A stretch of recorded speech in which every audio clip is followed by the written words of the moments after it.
ओम शांति। अव्यक्त बाप दादा रिवाइज है 15 दिसंबर 2004। टॉपिक है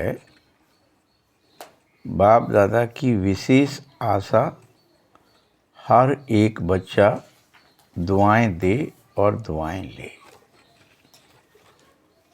बाप दादा की क्या विशेष आस है हम सभी बच्चों से?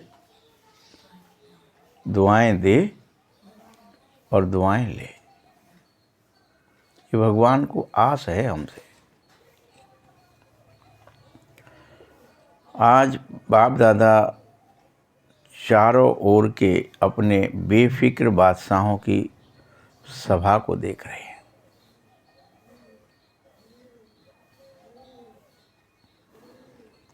ये राजसभा सारे कल्प में इस समय ही होती है।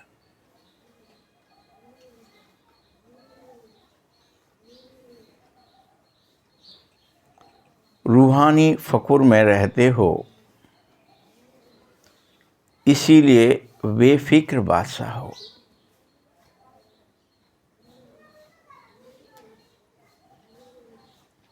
सवेरे उठते हैं तो भी बेफिक्र, चलते फिरते कर्म करते भी बेफिक्र, और सोते हो तो भी बेफिक्र नींद में सो जाते हो। चेक कर लो, बाबा के हो तो ये विशेषताएं होनी चाहिए हर एक के अंदर।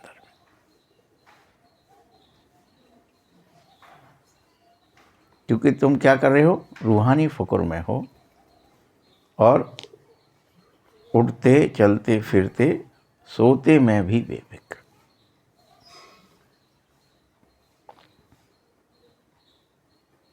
बोलो, बेफिक्र हैं? ऐसा अनुभव करते हो? पूछ रहा है। बताना तो पड़ेगा ना, कौन कौन है कि नहीं है, कि सब फिक्र के मारे हैं।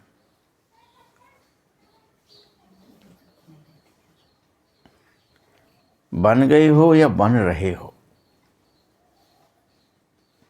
ये भी पूछ रहा है। बेफिक्र बन गए हो या अभी भी बन रहे हो?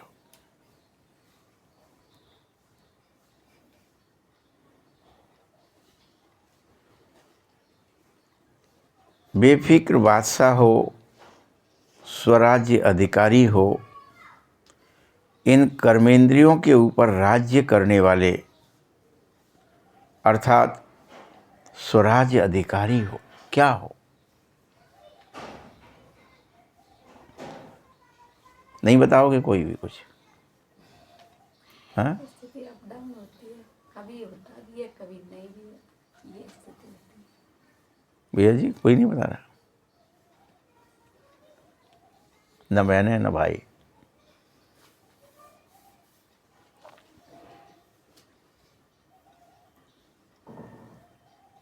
ऐसी सभा आप बच्चों की ही हो सकती है जो कर्मेंद्रियों के ऊपर भी बेफिक्र होकर राज्य करे, स्वराज्य अधिकारी।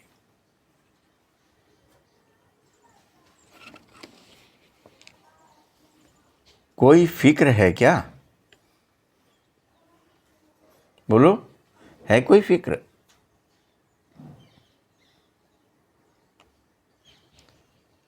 क्योंकि आपने सारे फिक्र बाप को दे दिए हैं।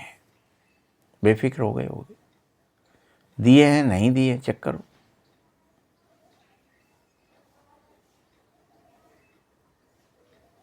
भाई जब मन आपने दे दिया, फिक्र कहाँ पे आएगी? तो फिर फिक्र कैसे अलग से रह जाएगी क्या? फिक्र भी दे दी।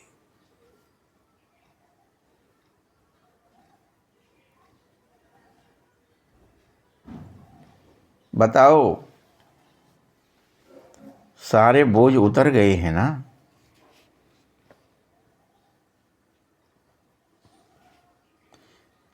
फिक्र खत्म और बेफिक्र बादशाह बन अमूल्य जीवन अनुभव कर रहे हो ना। अनमोल जीवन, अमूल्य जीवन, विशेष जीवन। क्योंकि आपके पास 3 शक्तियां हैं, मन, बुद्धि और संस्कार। आत्मा की कितनी शक्ति हैं? और उनमें से भी आपने मन बाबा को दिया, क्योंकि वो जो संकल्प शक्ति है, विचार शक्ति है, जो मन है, इसके अंदर पिक्चर बन रही है, यदि वो एक बार आपने दे दी, फिर निर्णय शक्ति यानी बुद्धि, तो ऑटोमेटिकली निर्णय, जब भगवान को मन दे दिया, विचार, तो निर्णय कौन करेगा? बाबा करेगा ना। फिर मैं क्यों करूँगा? तो बुद्धि तो दे दी ना फिर। और कर्म कौन करेगा? क्योंकि बुद्धि के अनुसार जो निर्णय होते हैं फिर वो कर्म में कन्वर्ट होते हैं। कोई चीज़ें, कोई वहीं मन बुद्धि में ही निर्णय होती है। बातचीत होने लगी, ये ठीक नहीं है, ये ठीक है। सोते में भी आप वो विचार करते रहते हो, लेकिन शरीर सो रहा है, लेटा हुआ है, तो भी विचार तो मन बुद्धि की तो चल रही है ना। एक विचार आया, फिर तर्क आया, फिर उसके अंदर कुतर्क आया, जो भी आया वो वहीं समाप्त हुआ। ये तो चलता ही है। तो गहनता से चेक करो कि जब मैंने मन दिया तो फिक्र दे दी, बेफिक्र हो गया, बोझ उतर गया, और फिक्र खत्म होने से बेफिक्र बादशाह बन करके मुझे जो जीवन है मेरा, वो अमूल्य जीवन अनुभव होने लगता है। मेरा जीवन अमूल्य हो गया, अनमोल हो गया, खुशियों से भर गया। बोलो, बेफिक्र बच्चों के सर पर पवित्रता की लाइट का ताज स्वतः चमकने लगता है। यहाँ पर जब हम दिखाते हैं कि कोई तपस्या करने जब ऋषि मुनि, अच्छा कोई व्यक्ति जाता है, तो क्या दिखाते कि वो पहले बैठा, फिर धीरे धीरे उसका क्राउन बढ़ा, बेफिक्र बादशाह बना, उसकी फिक्रें हटी, वो निष्फिक्र हुआ, तो धीरे धीरे क्या बढ़ता है? ऑरा बढ़ता है। यहाँ भी बाबा वही कह रहे हैं कि सबके सर पर पवित्रता की लाइट का ताज। जो जो बेफिक्र हो जाएंगे उनका ऑरा बढ़ जाएगा। वो तो पिक्चर बना के दिखा दे कि उनके ऊपर पीछे नीला प्रकाश आना शुरू हो गया है, ऑरा बढ़ गया है, पूरी तरह से कलर चेंज हो रहा है, उजाला सा हो रहा है, ताज पहन लिया है।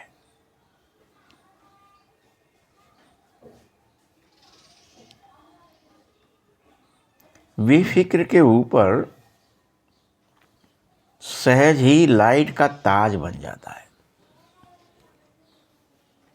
बस समझो, पहचान।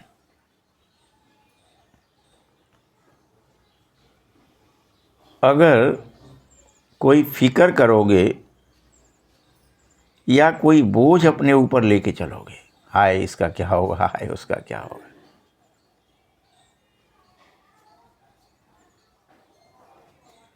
कई बार करते होंगे ना लोग, हम और आप सब करते हैं। अगर कोई फिक्र करोगे तो क्या होगा?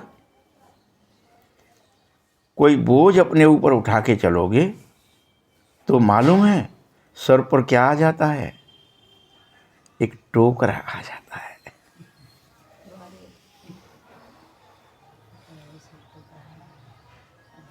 बोझ का टोकरा, उस फिक्र का टोकरा। मुकुट नहीं रह सकता। अब मुकुट है तो टोकरा रख सकेंगे क्या?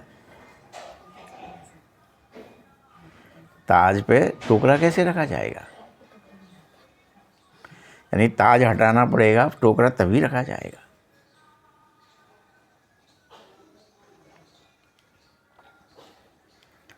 तो सोचो, ताज और टोकरा दोनों सामने लाओ पहले तुम, अब फिर विचार करो तुम्हें क्या अच्छा लगता है। ताज धारण करना अच्छा लग रहा है या टोकरा? विचार में पहले सामने लाओ बुद्धि से कि अच्छा ये टोकरा है और ये मेरा पिक्चर टोकरे वाला और ये ताज वाला, कौन सा अच्छा लगेगा?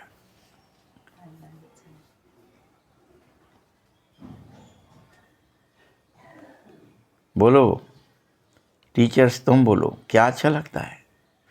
सबसे पूछता है ना बाबा। तो यदि मुझे आपको किसी को भी दिन भर कोई फिक्र आ गई, माने टोकरा आ गया और ताज हट गया, बेफिक्र हो जाओ, निर्विघ्न हो जाओ, निर्भय हो जाओ। करना है ये काम रोज, और ये फील करके करना, अरे मैं काय को चिंता करने लगा, व्यक्ति का क्या होगा, वस्तु का क्या होगा, कर्म का क्या होगा, बच्चे का क्या होगा, बीवी का क्या होगा, भाई का क्या होगा, यही तो करते हैं हम। समाज का क्या होगा, संस्था का क्या होगा, शरीर का क्या होगा, यही तो टोकरे उठा लेते हैं। मान का क्या होगा, सम्मान का क्या होगा।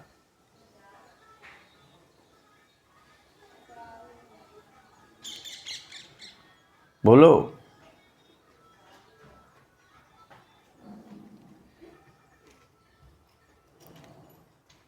सबको ताज अच्छा लगता है ना?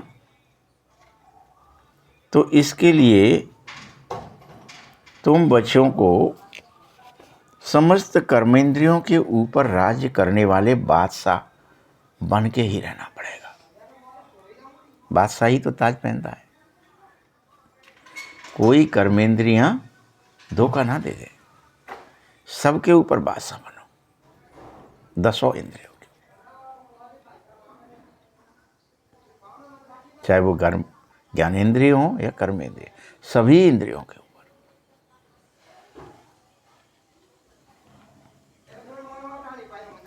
पवित्रता लाइट का ताजधारी बनाती है, इसीलिए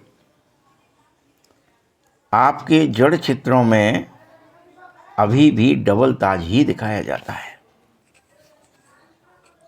पीछे एक चक्र सा ग्राउंड घुमाएंगे, पिक्चर बनाएंगे तो, या कोई पिक्चर बनी होगी तो उस पर बाकायदा पीछे लाइट का ताज होगा ही, और ताज भी होगा। तो अब ताज समझ गए सब? कोई नहीं समझे आज तक? क्लियर हुआ ताज सबको? क्या है ताज? हाँ, बेफिक्र हो करके रहना ही ताज है। कोई भी फिक्र आ गई तो टोकरा आ जाएगा। और चेक करो कि ये ताज हमेशा रहना चाहिए, कभी टोकरा ना आ जावे।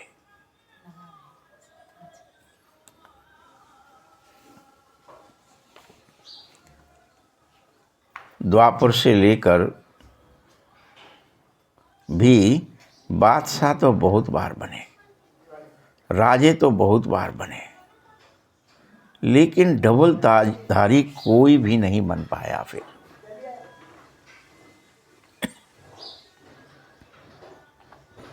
ये स्थिति हमारी बॉडी कॉन्शियस की वजह से नुकसान किया हमने अपना स्वयं का। स्वराज्य में नहीं रहे, राज्य रहा, प्रजा के ऊपर राज्य रहा, भले ही कुछ भी रहा, चक्रवर्ती सम्राट भी रहे, लेकिन फिक्र की टोकरी रखे रहे। ये किसी को नहीं रहा कि बाबा चला रहा है, मैंने तो बाबा को मन दे दिया है, बुद्धि दे दी है, संस्कार दे दिए हैं, मैंने अपने को समर्पित कर दिया है बाबा के प्रति, संपूर्ण निरअहंकार हो गया हूँ, और बाबा जैसे चलाए वैसे चले।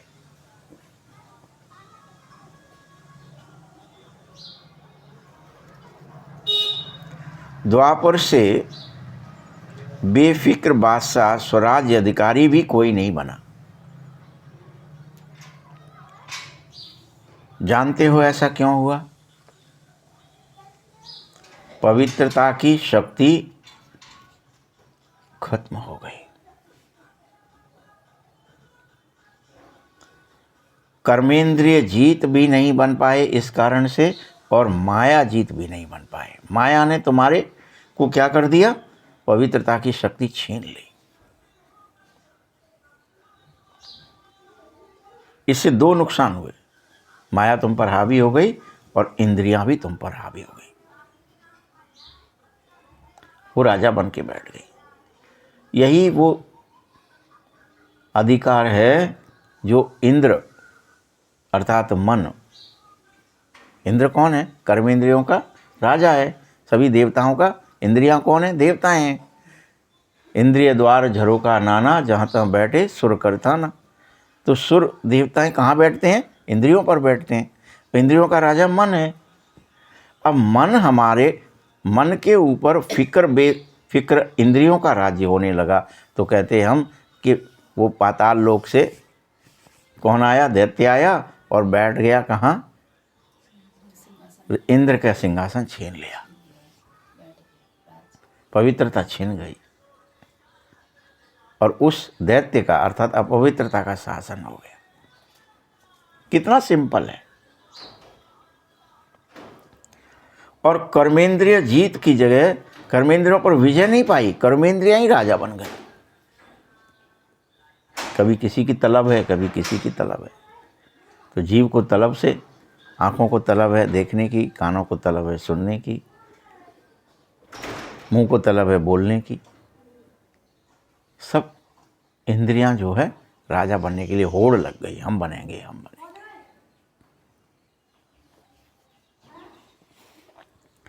बेफिक्र बादशाह की निशानी है सदा स्वयं संतुष्ट रहे और औरों को भी संतुष्ट करने वाले हों। वही बेफिक्र है हम में से। ये निशानी उसी के पास है।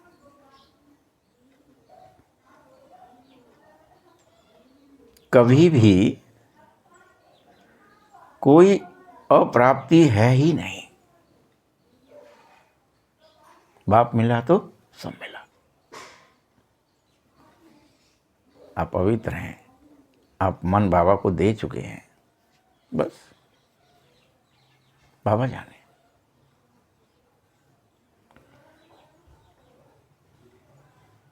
असंतुष्ट हैं ही नहीं, सदा संतुष्ट।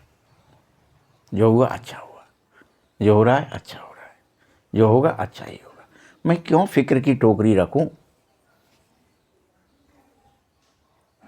बुद्धि में, सर पर, जो मुझे मुकुट उतारना पड़े, या मेरा पवित्रता का जो ताज पीछे है, क्राउन, ऑरा, वो खत्म हो जाए।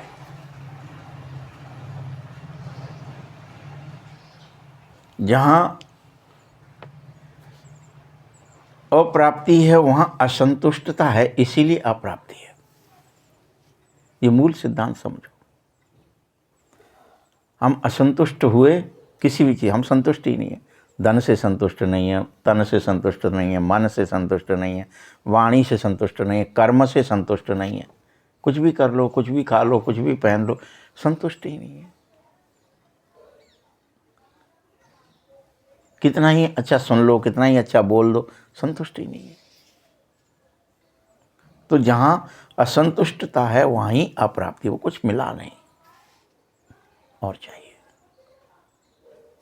और चाहिए। याद रखो, जहां प्राप्ति है वहां संतुष्टता है। अप्राप्ति है वहां असंतोष है, तो जहां प्राप्ति वह संतुष्टता, वही प्राप्ति है। जब आवे संतोष धन, सब धन धूल समान। प्राप्ति है, बाबा मिल गया ना, ठीक है। मन बाबा को मैंने दे दिया, बाबा जाने क्या करेंगे। मेरा काम क्या है? कितना ही है, इतना सा है कि मैं ये मन को बाबा को दे दूं, और शांत होके बैठ जाऊं। बोलो, ऐसे बने हो? चेक करो। सदा सर्व प्राप्ति स्वरूप हो, सब कुछ मिल गया। बाप मिल गया तो सब कुछ मिल गया। संतुष्ट हो। गायन भी है कि अप्राप्त कोई वस्तु ब्राह्मणों के खजाने में नहीं होती है। तुम ब्राह्मण हो, ब्राह्मण की झोली में क्या होता है? सब कुछ होता है। ब्राह्मण सदा संतोषी दिखाए, इसलिए यहाँ क्रिया क्या करने लगे कि भैया मैं कोई काम धंधा भी नहीं करूँगा, मैं कोई खेती व्यवहारी नहीं करूँगा, मैं कोई कटाई नहीं करूँगा, मैं तो संतोषी हूँ, मैं तो आराम से भिक्षाटन ही कर लूँगा और काम बन जाएगा, रोटी भी नहीं मुझे, मेरे को किसी चिंता ही नहीं करनी है कुछ चीज़ की, या तो बैठ ही जाऊँगा, अपने आप जो कुछ आएगा दान दक्षिणा आ जाएगा, सीधा आ जाएगा। सीधा बोलते उसको, टेढ़ा नहीं, सीधा। तो ब्राह्मण वो संतोष की निशानी को ऐसे बताया, तो हम वहाँ क्रियाओं में ले गए उसे कि हम तो ब्राह्मण हैं, हम तो भिक्षा ही लेंगे, हम तो ब्राह्मण हैं तो कुछ खेती नहीं करेंगे, धंधा नहीं करेंगे, हम तो सिर्फ पूजा पाठ ही करेंगे। द्वापर से आप क्रिया में फंस गए। लेकिन बाबा ने क्या समझाया था संगम पर? संतोषी बन जाओ, सब कुछ तुम्हें प्राप्त है। बाप मिल गया है तो सब मिल जाएगा। कर्म के प्रति अनासक्त नहीं बनाया था। ये नहीं बनाया था कि कुछ काम ना करो, कोई भीख मांगो, ये नहीं कहा था। संतुष्टता के साथ अपने को समर्पित करके कर्म करो। याद रखना, संतुष्ट जीवन श्रेष्ठ जीवन होता है। संतुष्टता जीवन का श्रेष्ठ श्रृंगार है।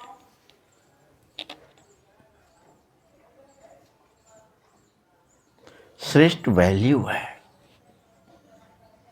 तो चेक करो, तुम संतुष्ट आत्मा हो ना? सबसे पूछ रहा है बाबा, चेक करो सब कि तुम 24 घंटे संतुष्ट आत्मा हो ना, कि जो हो रहा है सही अच्छा ही हो रहा है, जो होगा अच्छा ही होगा, मैं काहे के लिए परेशान हो जाऊँ? हाय ऐसा नहीं हुआ, हाय कर्म अच्छा नहीं हुआ, बोल अच्छा नहीं हुआ, सोचा अच्छा नहीं, शायद हम भजन नहीं कर रहे इसीलिए कुछ दिक्कत नहीं हो जाए। अरे बाबा है ना, मैंने तो मन बाबा को दिया, बाबा जाने। मैं तो बैठा हूँ, मैं तो निश्चिंत हूँ, निर्विघ्न हूँ, निर्भय हूँ, निर्विकार हूँ, निरअहंकार हूँ, निराकार हूँ।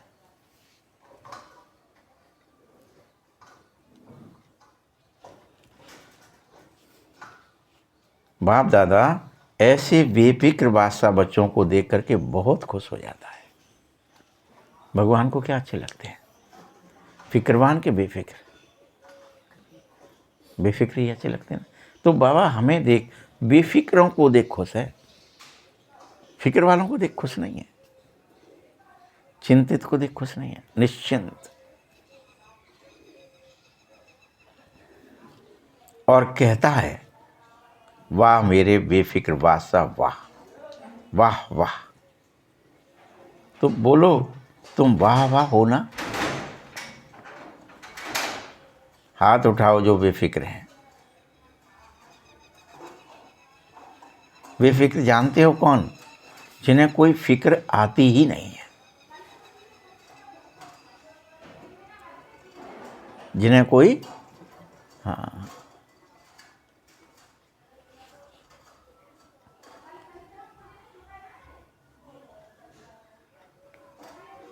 कभी तो आता है नहीं आता है, अच्छा है, लेकिन बेफिक्र बनने की विधि बहुत ही सरल है, सहज है, बिल्कुल इसमें कुछ मुश्किल नहीं है कि बाबा कैसे बेफिक्र बने। कोई पूछते हैं ना मनसा से, तो आप उसका उत्तर दे रहे।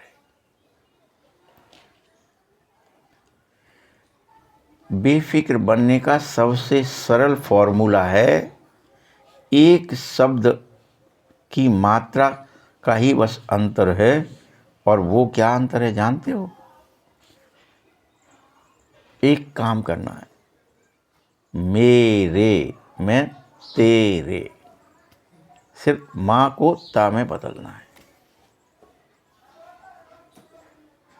क्या करना है? इतना सरल है। तो कह रहे हो मेरा बच्चा, मेरा काम, मेरा धंधा, मेरा बिजनेस, मेरा व्यापार, मेरे साथ ऐसा ना हो जाए, यही तो फिक्र है। मेरे, मैं को ते में, बस मेरे माने तेरे।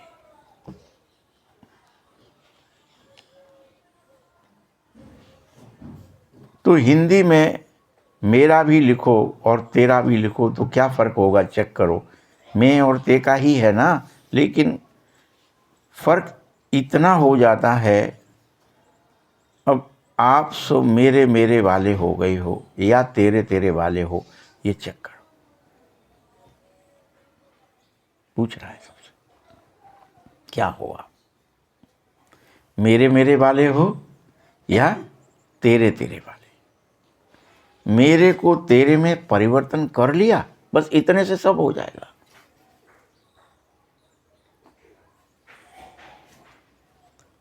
अगर अभी तक भी नहीं किया है तो अब कर लो।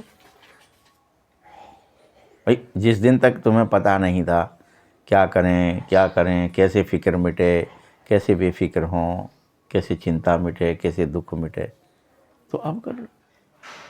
आज तो पता चले।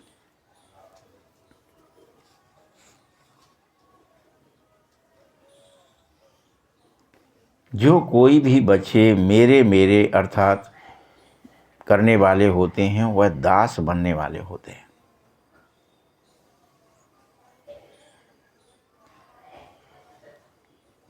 साथ साथ उदास बनने वाले होते हैं। दो चीज़ें आएंगी। मेरे मेरे क्या करोगे आप? मेरे मेरे करके दिन भर गोबर कूड़ा बनी, मेरी भैंस है तो अभी क्या ही करना पड़ेगा आपको? उस भैंस के क्या बन गए आप? उसको सानी देना है, पानी देना है, उसका गोबर उठाना है, उसको फलाना करना है, उसको क्या ही हो गया? कोई छोटा सा काम ले लो, मतलब कुछ भी, गांव में, घरों में क्या ही कर लेते हैं सिर्फ। अगर उसको छोड़ दो, क्या है? कोई को अभी पूछते हैं ना, किसी के घर में कुछ आप बुलाना चाहो किसी को, भाई मुरली में आ जाओ, कोई क्या, तो क्या ही कहते, टाइम नहीं है। फिक्र का टोकरा क्या है? अरे वो भैंस एक आतू है और मेरे बगैर दूध नहीं देती है, मैं उसको निकालना पड़ता है, ये करना पड़ता है, उसको सानी करना पड़ती है, मेरी है। तभी तक तो टाइम नहीं है ना। छोड़ दो उसको, वो अपने आप खा लेगी भी, घास भी चर लेगी, सिर से भी लड़ लेगी, जो करना होगा उसका, जो होना होगा हो जाएगा, लेकिन आपको झंझटों से मुक्ति मिल जाएगी। तेरी है प्रभु।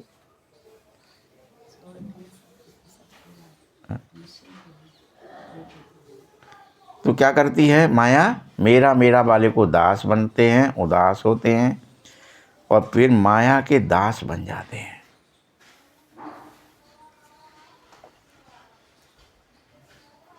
तुम्हें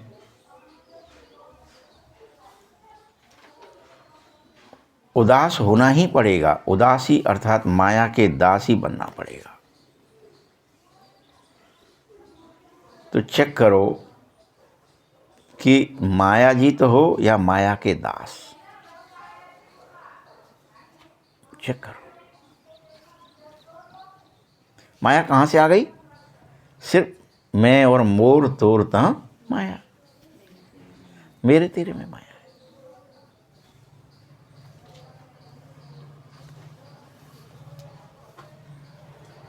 माया के दास नहीं है तो उदासी आएगी ही नहीं। अगर उदासी आई है तो जरूर माया के दास।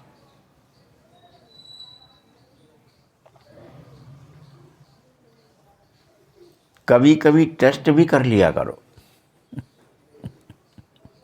सबको क्या आदेश है? तुम चेक करो, बीच बीच में टेस्ट लगाओ कि मैं अभी क्या हूँ, बाबा का हूँ, माया का हूँ, क्या हूँ, उदास हूँ, दास हूँ या बेफिक्र हूँ। तुम्हें मालूम है टेस्ट के लिए क्यों कह रहा हूँ? क्योंकि 63 जन्म उदास रहने का अभ्यास हो गया। तुम्हें समझ में ही नहीं आता कि हम उदास हैं। उदास हो जाते हैं, डिप्रेस हो जाते हैं, लेकिन चूंकि अभ्यास है तो उसे समझते नहीं कि हम उदास हो गए या फिक्र में आ गए हैं, चिंताओं में आ गए हैं, दुख में आ गए हैं, बेवजह हाइपर हो रहे हैं। हाय क्या होगा, हाय क्या होगा, हाय क्या होगा।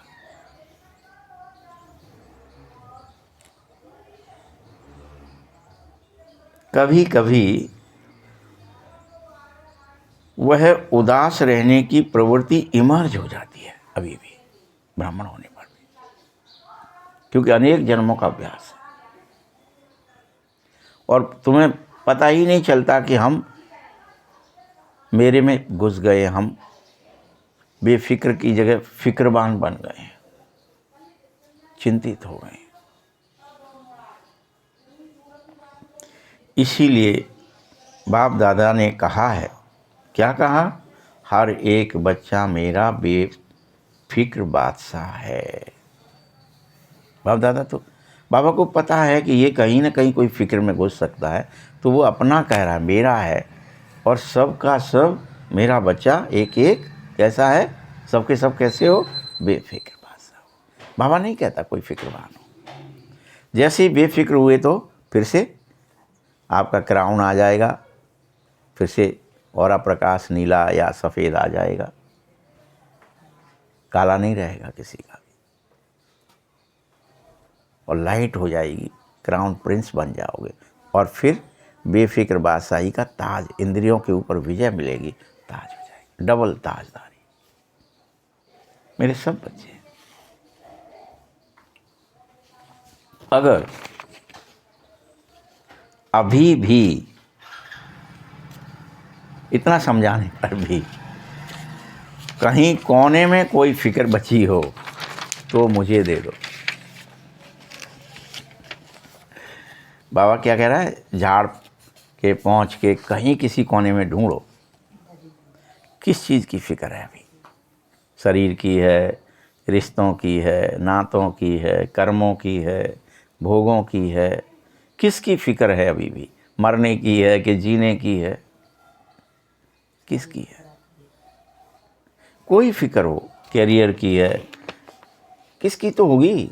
अगर है कोई तो बाबा कहता है वो कोने में से झाड़ पहुँच के भी वो सारी फिक्रें मुझे दे दो,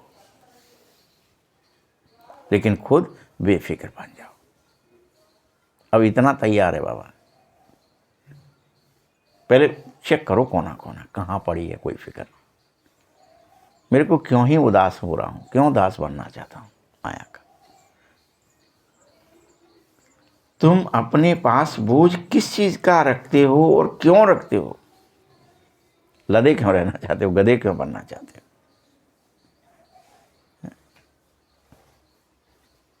क्या तुम्हें बोझ रखने की आदत पड़ गई है? पूछ रहा है, क्वेश्चन मार्क। कि नहीं हम तो लदना तो है ही, बगैर लदे तो काम नहीं चलेगा।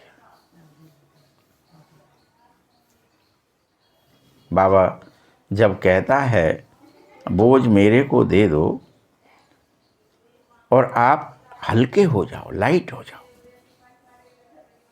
बाप कहता है ना रोज रोज,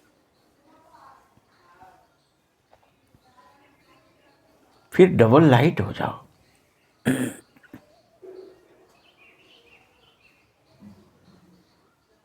बोलो, डबल लाइट अच्छा है या बोल अच्छा है, बोझ अच्छा है? क्या अच्छा है? आपको क्या अच्छा लगता है? अच्छी तरह चेक कर लेना। अमृत वेले जब उठो तो चेक करना विशेष रूप से वर्तमान समय सब कॉन्शियस में भी कोई बोझ मत रखना। क्या आदेश दे दिया? ये बोझ कहाँ तक चेक करना है जा करके? सबकॉन्शियस तक भी चेक करना है, अंतर मन में ही नहीं, अंतर मन में।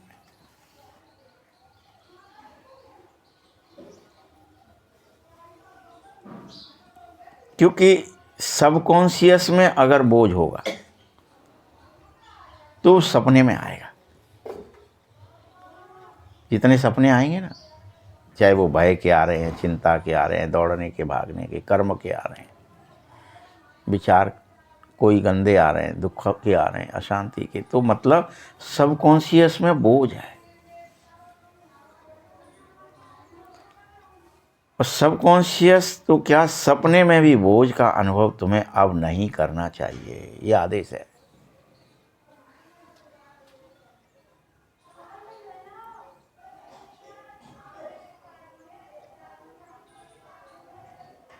पसंद तो डबल लाइट हो मुझे, इसीलिए मैं तुम्हें विशेष ये होमवर्क दे रहा हूँ। मुझे क्या पसंद हो? तुम डबल लाइट, बेफिक्र पसंद हो, निश्चिंत, निर्भय, निर्विकार पसंद हो। इसीलिए विशेष होमवर्क दे रहा हूँ, और इसे तुम रोज अमृत वेले चेक करो, और गहराई से चेक करो कि मुझे क्या चिंता है, क्या फिक्र है, क्या बोझ है, क्या भय है, क्या दुख है। रोज करो। जो मेरे अंदर ऐसा भय क्यों आ रहा है? जब मैं बाबा का हूं, मेरा सब काम बाबा कर रहे हैं, वो जाने ना। रिश्ते नाते संभलेंगे कि बिगड़ेंगे, हैं, शरीर सही रहेगा कि बिगड़े, बाबा जाने। मैं बाबा को दिया ना सब कुछ। बोझ तो किसी का ही है, यही है ना। कभी रिश्तों का बोझ है, कभी करियर का बोझ है, कभी किसी का बोझ है।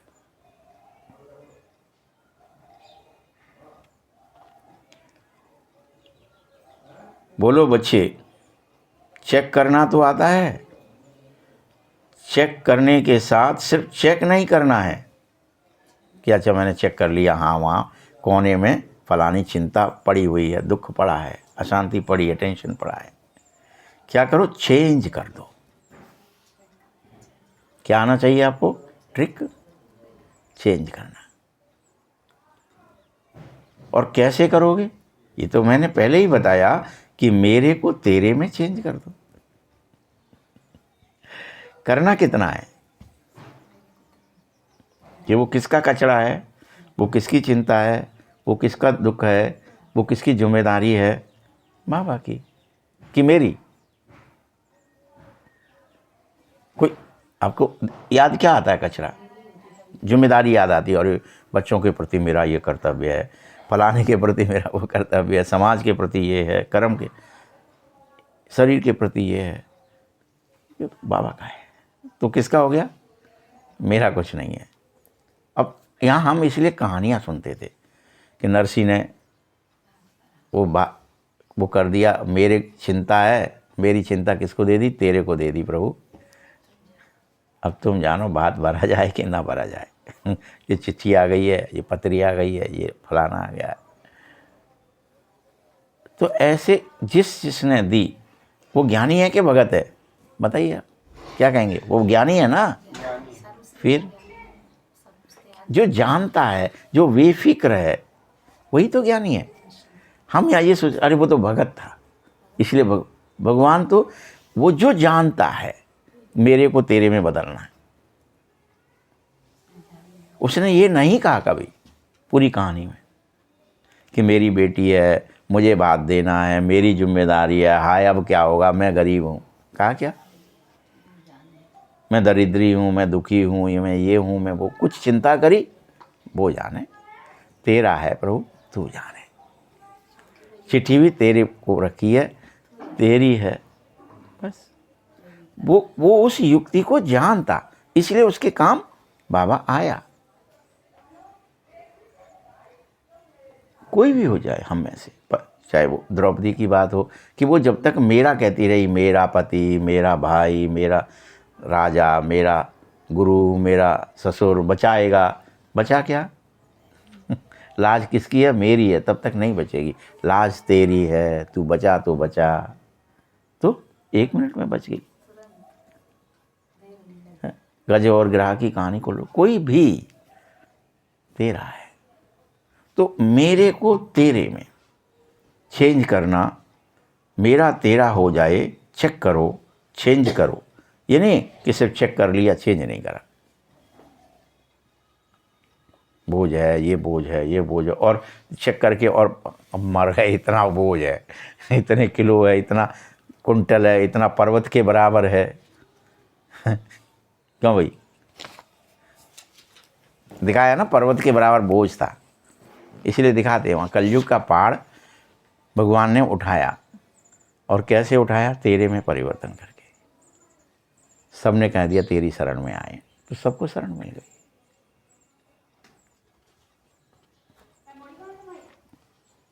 बाप दादा बार बार सुना रहे हैं, समय और स्वयं दोनों को देखो, समय की रफ्तार को देखो, स्वयं की रफ्तार को देखो। फिर ये नहीं कहना तुम कि हमको तो पता ही नहीं थी कि समय इतना तेज चला गया, समय ही निकल गया। भाई 88 साल हो गए मुरली सुनते सुनते। 88 साल से बाबा रोज आते हैं, सुनाते हैं, कभी उन्होंने नागा नहीं करी। अब बताइए ना, अनेकों की तो उम्र भी नहीं कोई की 88 साल।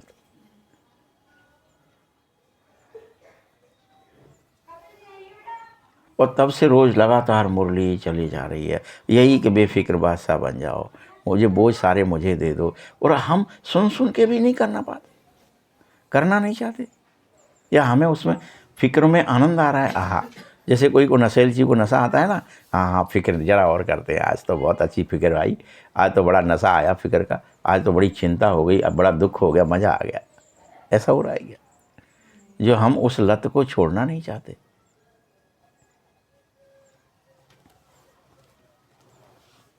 कई बच्चे समझते हैं कि अभी थोड़ा ढीला पुरुषार्थ अगर है भी तो बाद में अंत आएगा तब तेज करेंगे। अभी धीरे धीरे गाड़ी चलाते हैं, धीरे धीरे बोझ कम करते हैं, तेरा मेरा धीरे धीरे करेंगे, तेरे को मेरे को तेरे में परिवर्तन करेंगे, बाद में कर लेंगे इकट्ठा। यही तो करते हैं अपन सब। जब बुढ़ापा आ जाएगा तब भजन कर लेंगे, यही तो करते हैं। तो क्या हो जाते? अलवेले हो जाते बाद में। अभी सो लो खरगोश की तरह, बाद में दौड़ लेंगे, चाहे जब कर लेंगे भजन। क्या है, बुढ़ापे की चीज़ है। अभी तो फिक्रें कर लो, चिंताएं कर लो, अभी तो कर लो।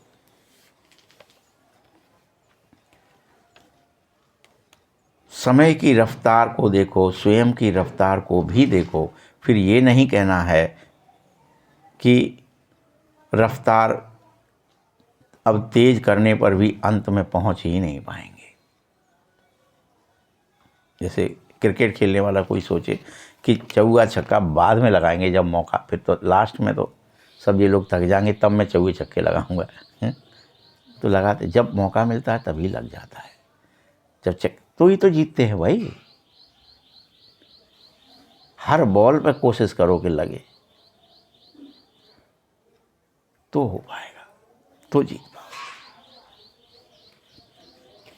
बहुत काल का अभ्यास चाहिए, तो वह अभ्यास अंत में सहयोगी बनेगा। बादशाह बन के तो देखो बच्चे, बोलो बने हैं, लेकिन कोई बने हैं, कोई अभी भी बादशाह नहीं बने हैं।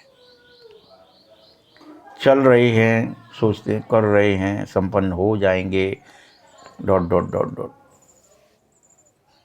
ऐसा सोचते रहते हो जाएंगे, कर लेंगे, देख लेंगे, क्या ही पड़ी है अभी। देखो बच्चे, अब चलने का टाइम खत्म हो गया है। चलना नहीं है, अब करना नहीं, उड़ने का टाइम आ गया है। स्पीड बढ़ाओ। 88 साल हो गए भाई सुनते सुनते। 100 साल की मुरली है, 100 साल का ब्रह्मा का टाइम है।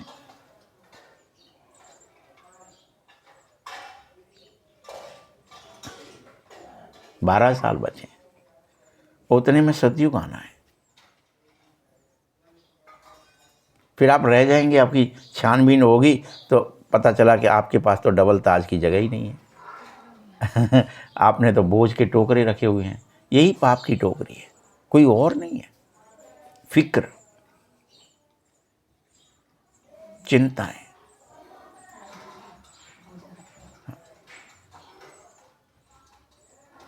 तो ये फिक्र करते हो ना, कभी भय करते हो, कभी दुख करते हो, कभी अशांत, कभी क्रोध करते हो, कभी लोभ करते हो, मोह करते हो।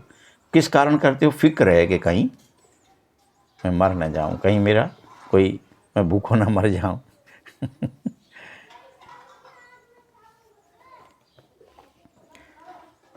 तुम सब बादशाह बन के देखो, कोई बने ना बने, तुम्हें बनना है। तुम ये भी मत सोचो अरे कोई तो नहीं बन रहा यार, हम ही क्या करेंगे अकेले बन के।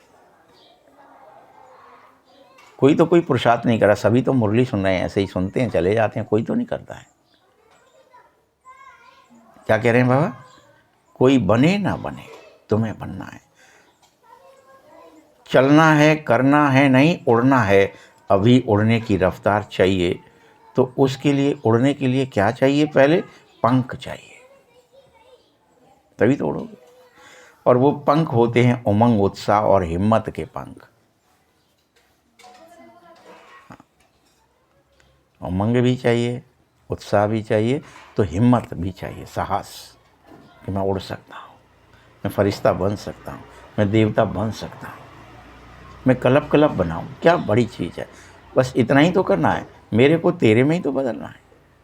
सब कुछ तेरा, ये शरीर भी तेरा, ये मन तेरा, ये बुद्धि तेरी, ये संस्कार तेरे, मैंने तुझे दिए प्रभु, मैं नहीं जानता, और मैं ये चला तेरे परम धाम की ओर। ये सभी पंख, हिम्मत के पंख, उमंग के पंख, उत्साह के पंख, सबको दिए हैं बाबा ने, वरदान में दिए हैं। ये सबको वरदान है, जो हिम्मत करेगा उसको मदद मिलेगी। ये पंख है, नहीं करेगा तो नहीं मिलेगी, ये भी है।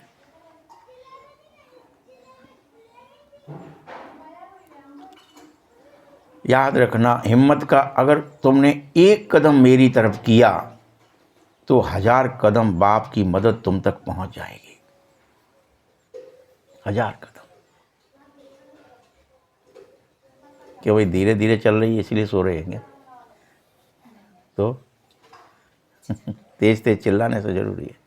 सोचते नहीं रिकॉर्डिंग चल रही है तो ठीक है चले थोड़ा सा। फिर गला उसमें भर्राता है, अजीब सा लगता है, तो क्या ही फायदा है। इसलिए कोशिश करो कि थोड़ा नशा कम रहे शरीर का।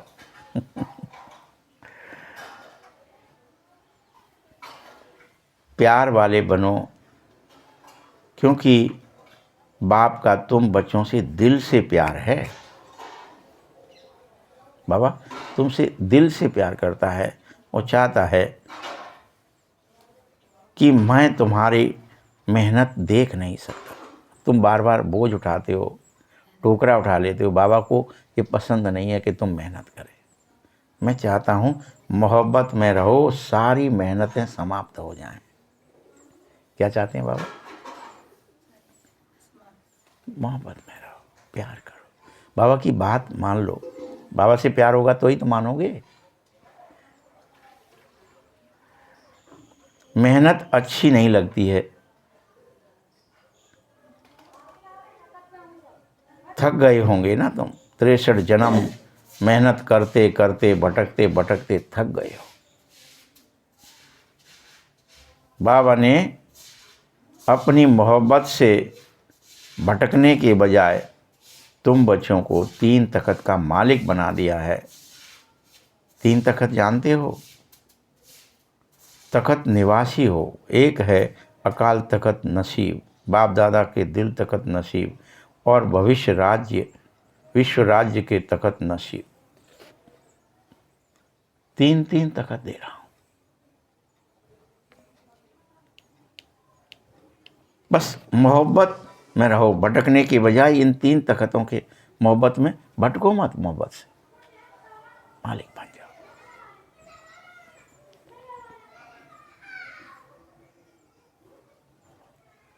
अकाल तख्त पर बैठो या बाप के दिल तख्त पर बैठो या तो विश्व राज्य तख्त पर बैठो।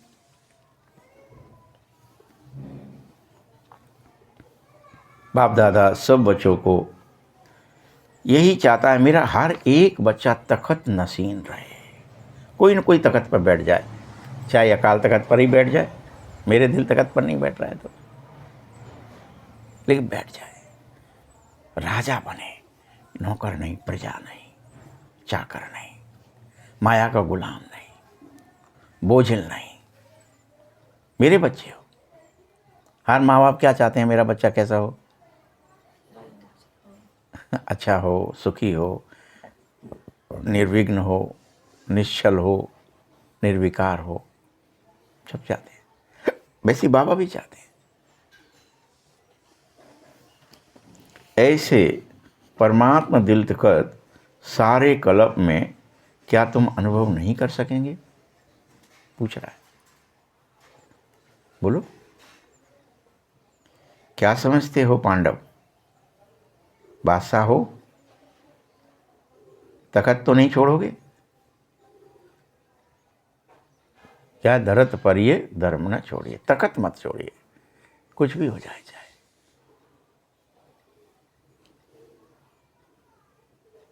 अगर देह भान में आए तो तुम तख्त से नीचे गिर गए, मिट्टी में चले गए।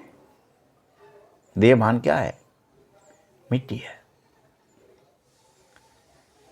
अकाल तख्त से उतरे तो मिट्टी में चले जाओगे, देह दुनिया में फंस जाओगे, हाय मरे हाय मरे, देह की चिंता ही रहेगी तुम।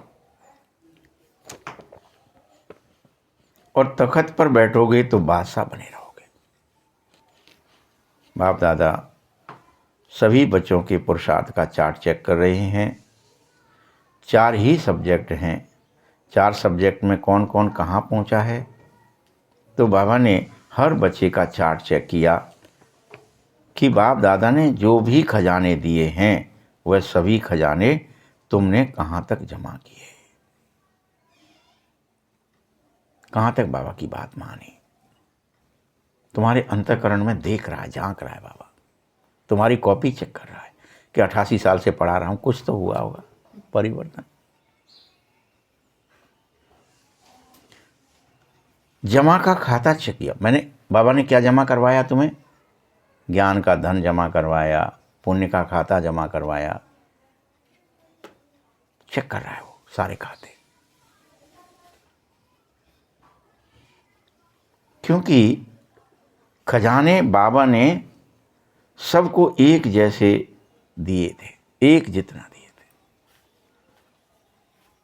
अब चेक करने गया, कहाँ गया, मैंने तुम्हें सबको एक जैसे, एक क्लास है, एक साथ पढ़ा रहा है बाबा, सबको एक जैसे खजाने दे रहा है। कोई का कम जमा हुआ, कोई का ज़्यादा हुआ, कोई ने उड़ा दिया, है ही नहीं, तो चेक नहीं करेगा क्या हुआ भैया, मैंने तुम्हें पूरे सब कुछ दिया था।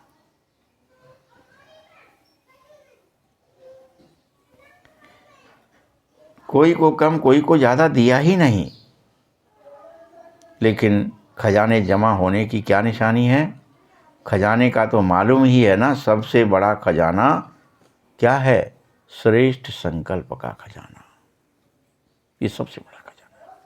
इसी को मन मनाभाव कहते हैं।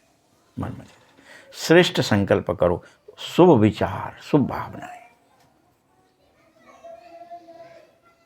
बाबा ने कभी नहीं कहा कि मन को मार डालो,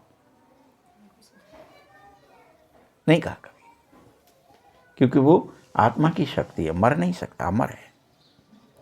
लेकिन उसे क्या किया जा सकता है, जो दैत्य बन जाते हैं वो कुविचार में चले जाते हैं, और जो सुविचार में जाते हैं वो देवता कहलाते हैं। बस इतना ही अंतर है।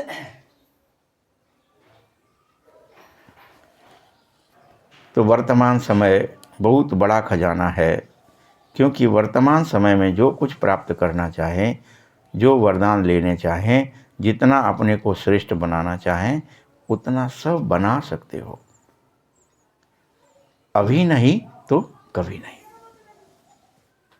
ये तो सब भूत भविष्य वर्तमान सब कुछ बाबा आपके सामने खोल के रख देता है। अभी नहीं तो कभी नहीं। जैसे संकल्पों के खजाने को तुम व्यर्थ गंवा रहे हो। जैसे जैसे ये सर्वश्रेष्ठ खजाना है, संकल्प का खजाना।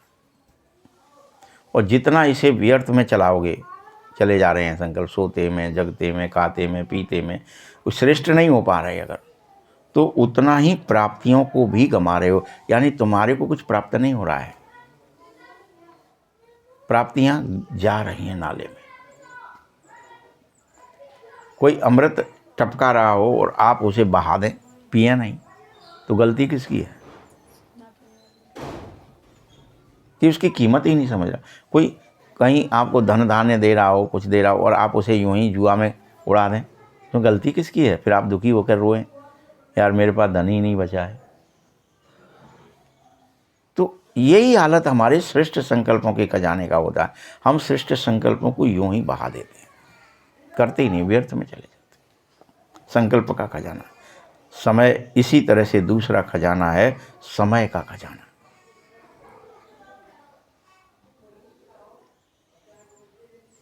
तो समय का एक सेकंड भी अगर व्यर्थ गंवाया, सफल नहीं किया, तो बहुत कुछ गंवा दिया।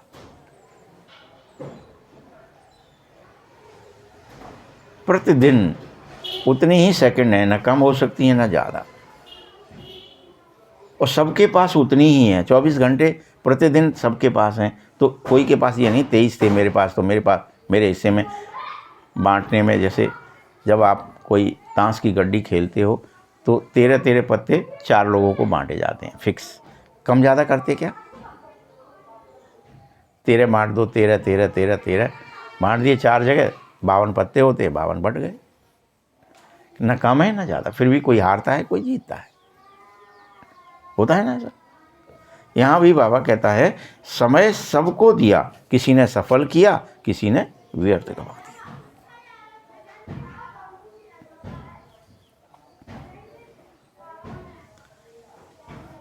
साथ में ज्ञान का खजाना है, गुणों का खजाना है, शक्तियों का खजाना है, और हर आत्मा और परमात्मा द्वारा दुआओं का भी खजाना है। तो सबसे सहज पुरुषार्थ में एक ही पुरुषार्थ आता है कि तुम दुआएं दो और दुआएं लो। एक ही खजाना आता है। सारा सार है ना ये मुरली का।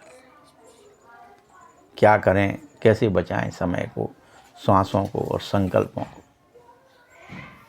दुआएं दो और दुआएं लो, बच जाएगा। सुख दो और सुख लो, न दुख दो न दुख लो। ऐसे नहीं कि मैंने तो दुख दिया नहीं था, लेकिन उसने मुझे दिया और मैंने ले लिया।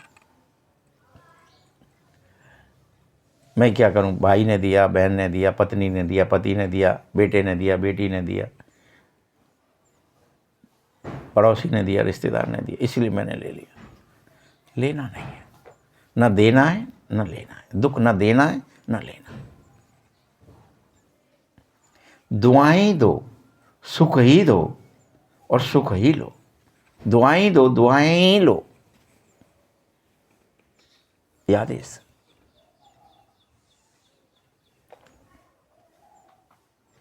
क्या लेना भी आता है कि नहीं? जिसको दुआएं लेना देना आता है वही हाथ उठाए। आता है ना, फॉरनर्स को आता है। तो दुआएं लेते जाओ और देते जाओ, संपन्न हो जाओगे। अब तुम कोई बद्दुआ तुम्हें ना देवे और ना तुम बद्दुआ लो। न कोई श्राप देवे, न तुम्हें श्रापित होना है, न तुम्हें श्राप देना है। वरदान ही देना है, वरदान ही लेना है। सुर भाषा बन जाओ, दुर्भाषा मत बनो। दिखाए ना कि वो शिव का ही अवतार है, बेटा है, लेकिन दुर्वासा हो गया है। हम सब वही हो गए, सब शिव के बेटे हैं, और सब एक दूसरे को श्राप देने को तैयार है। वरदान देने की ताकत ही नहीं बची। लेकिन बाबा क्या चाह रहा है? सब वरदान दो, दुआएं दो, दुआएं लो।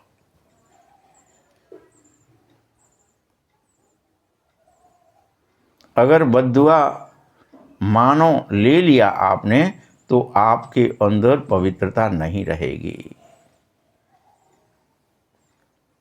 क्योंकि बद्दुआ हर चीज़ को खराब करती, सबसे खराब चीज़ है। और आपने उसे ले लिया, स्वीकार कर लिया कि हाय मर गई, इसने मेरे से ऐसा कहा तो मेरे साथ ऐसा होगा ही। कोई कुछ भी कहता रहे, मुझे नहीं लेना है, मेरा तो अच्छे से अच्छा ही होगा, मेरा कोई कुछ बाल बांका नहीं कर सकता। डर जाते हो ना, हाय कोई मंत्र ना कर दे, कोई टोटका तो नहीं कर देगा कोई दृष्टि तो नहीं, कोई दृष्टि तो नहीं दे देगा। कैसे? मुझे लेना ही नहीं है, मैं एक्सेप्ट कर लूँगा, हाँ मुझे ले, और ये लगता है मुझे किसी ने दे दिया, तो आपने क्या कर लिया? उसे एक्सेप्ट कर लिया, तो हो गया खत्म। फिर आप घूमते फिरोगे संसारियों के पास, चलो भैया मेरी बद्दुआ उतार देना, जरा नज़र उतार देना, जरा कोई मेरे ऊपर किसी ने कुदृष्टि कर दी उसको उतार देना। ली क्यों?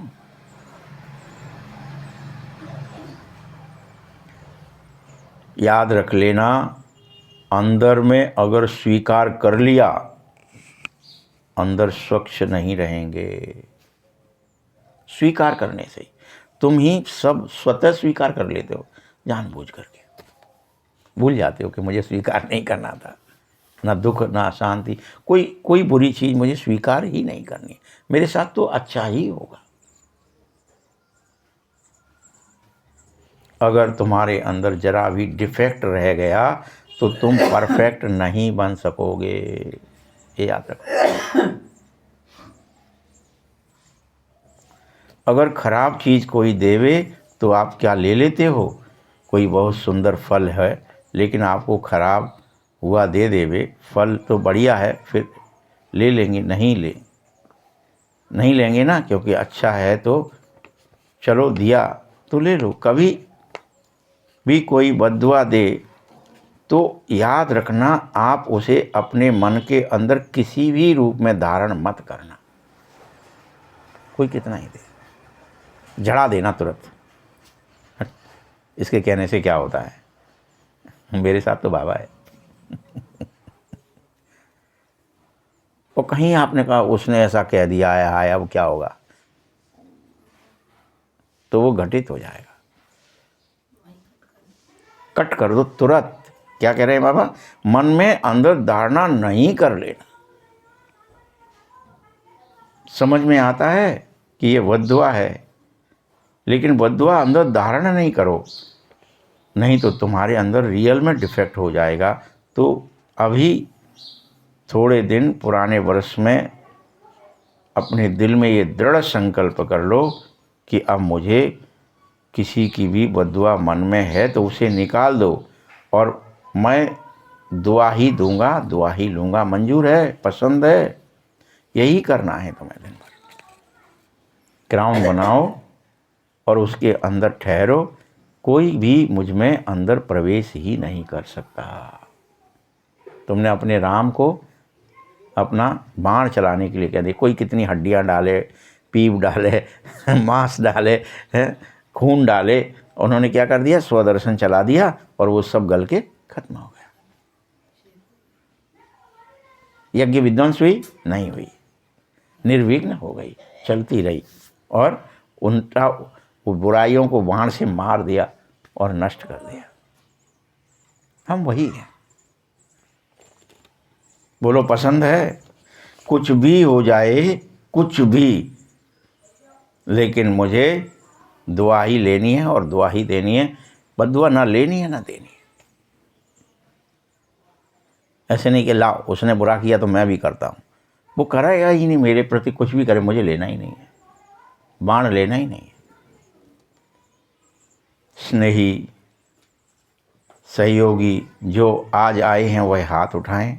जो तो स्नेही सहयोगी आए हो, बाप दादा तुम्हें मुबारक दे रहा है, क्योंकि स्नेही भी हो और सहयोगी भी हो। आज एक और कदम उठा के तुम मेरे बाप के नज़दीक आए हो, तो अपने घर में आने की भी तुम्हें, वो बाप का घर सो आपका भी घर है, चाहे यहाँ हो चाहे परमधाम में हो। तो आपको इसकी मुबारक हो। जो स्नेही सहयोगी आए हैं वह भी समझते हैं दुआएं देंगे और दुआएं ही लेंगे। बोलो समझते हो? हिम्मत है? स्नेही सहयोगी हिम्मत रखें, मदद मिलेगी, ज़रूर मिलेगी अगर तुम हिम्मत रखोगे तो। कि मुझे तो दुआ, तुम कहेंगे मुझे तो हिम्मत ही नहीं है कि मैं, वो तो बद्दुआ दे रहा था, मैं क्या ही करता। हिम्मत तो रखो, बाबा है, मेरा कोई कुछ नहीं बिगाड़ सकता। अगर मानो कभी बद्दुआ का प्रभाव पड़ भी जावे ना, 10 गुना दुआएं ज़्यादा दे दो जिससे वह ख़त्म हो जाए तुरंत।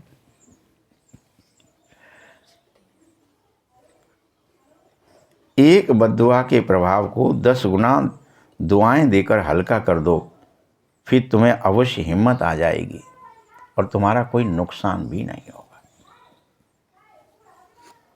ठीक है? दूसरा भल बद्दुआ दे के चला गया है, लेकिन जिसने बद्दुआ संभाली वह दुखी हो जाएगा, और जिसने बद्दुआ के बदले 10 गुना दुआएं दे दी वो सुखी हो जाएगा। यही तरीका है।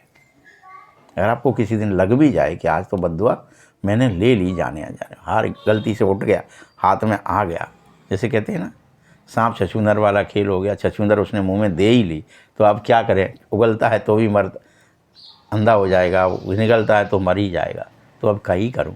तो ऐसी स्थिति का भी ट्रिक बाबा ने, गलती हो भी गई जाने अनजाने तो 10 गुना दुआएं दो। देने वाले हो, अलवेला मत हो जाना। अरे कौन देता फिर दुआएं, मैं काहे को दूं, वो मुझे बद्दुआ दे रहा है, मैं उसको दुआ क्यों दूं? ऐसे मत हो जाना। तुम ये प्रोसेस समझ के दो कि मैं अगर दूंगा तो वो बद्दुआ जो मैंने उठा लिया उसका जहर खत्म हो जाएगा। उस नेगेटिविटी को पॉजिटिविटी में बदलना ही है।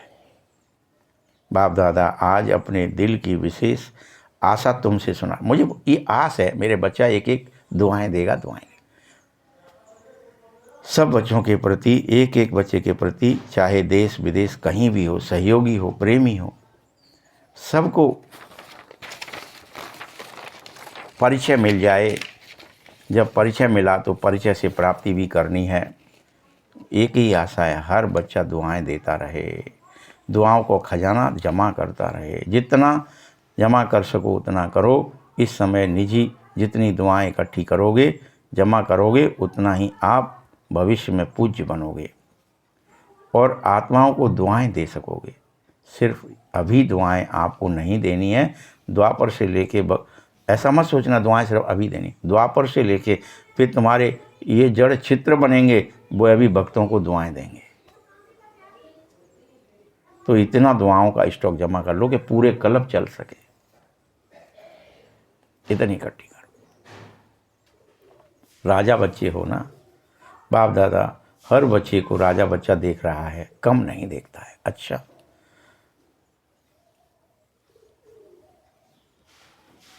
बाप दादा की ये आस तुमने अंडरलाइन कर ली? जिसने भी की वो हाथ उठा ले। बाप दादा ने अब तुम्हें इकट्ठा 6 महीने के लिए होमवर्क दे दिया है, ठीक है? 6 महीने में करके दिखाना। दुआएं लेना है, दुआएं रोज प्रैक्टिस करो। अगर गलती से कोई बद्दुआ उठ जाए तुम्हारे हाथ में भी तो 10 गुना दुआएं दो। कोई तुम्हें सुना जाए और तुमने उसे ले लिया है, धारण कर लिया है और नहीं मान रहे हो तो उसे मेटो, धुलो, साफ करो। बाप दादा को सदा नए बच्चे भी बहुत प्रिय हैं। नए बच्चे जैसे वृक्ष होते हैं ना, जिसमें जो छोटे छोटे पत्ते निकलते हैं, वह चिड़ियों को बहुत प्यारे लगते हैं। ऐसे नए नए बच्चे जो हैं वो माया को भी बड़े प्यारे लगते हैं। इसीलिए हर एक को जो नया है, हर रोज़ अपने नवीनता को वह चेक करना चाहिए। आज के दिन अपने में क्या तुमने नयापन लाया, चेक करो। कौन सा विशेष गुण और शक्ति तुमने धारण की अपने में, चेक करो। स्वयं को परिपक्व करो और सेफ रहो। अमर रहोगे तो अमर रहना, अमर पद पाना ही है। अच्छा, चारों ओर के बेफिक्र बादशाहों को, सदा रूहानी फ़क्र में रहने वाले श्रेष्ठ आत्माओं को, सदा प्राप्त हुए खजानों को जमा करने खाते में बढ़ाने वाले तीव्र पुरुषार्थी आत्माओं को सदा एक समय में तीनों प्रकार की सेवा करने वाले मनसा से, वाचा से, कर्मणा श्रेष्ठ सेवाधारी बच्चों को बाप दादा का याद प्यार और पदम पदम पदम गुना याद प्यार और नमस्ते। बाप दादा को भी हम सभी बच्चों की तरफ से पद्मों गुना याद प्यार और नमस्ते। वरदान है, सभी शक्तियों को ऑर्डर प्रमाण अपना सहयोगी बनाने वाले प्रकृति जीत भव। प्रकृति जीत भव। सबसे बड़े से बड़ी दासी प्रकृति ही है। जो बच्चे प्रकृति जीत बनने का वरदान प्राप्त कर लेता है, उसके ऑर्डर प्रमाण सर्वशक्तियाँ और प्रकृति रूपी दासी तुम्हारे काम करने लगती है। ये इंद्रियां भी काम करती हैं, प्रकृति भी काम करती है और समय पर तुम्हें सहयोग मिलता है। कई बार हम जब छोटे थे बचपने में, तब सब एक दूसरे से सुनते थे कि अरे भाई उसका कोई पुण्य आड़े आ गया इसलिए वो बच गया एक्सीडेंट से, या इसलिए फलाना मरते मरते बच गया, पुण्य आड़े आ गया। तो सोचते थे पुण्य कैसे आड़े आता होगा भाई। यहाँ बाबा क्या ही समझा रहे हैं, समय पर सहयोग मिलेगा, यही पुण्य आड़े आएगा। यदि प्रकृति जीत बनने के बजाय अलवेले की नींद में सो जाओगे और अल्पकाल की प्राप्ति के नशे में और व्यर्थ संकल्पों के नाच में मस्त रहोगे, नाच गाना व्यर्थ का, तो समय भी गमाओगे, शक्तियाँ ऑर्डर पे काम नहीं करेंगी। इसलिए चेक करो कि पहले मुख्य संकल्प शक्ति है, फिर निर्णय शक्ति है और संस्कार की शक्ति है। इन तीनों को सदा ऑर्डर में रखो। कौन कौन सी?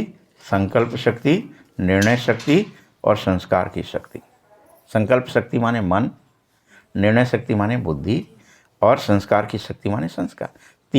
तीन शक्तियां हैं तुम्हारी। पहले ही मुरली में स्टार्टिंग में बताया था आपको। इनको ऑर्डर में रखो। स्लोगन है, बाप दादा के गुण गाते रहो तो स्वयं भी गुणमूर्त अवश्य बन जाओगे। ओम शांति।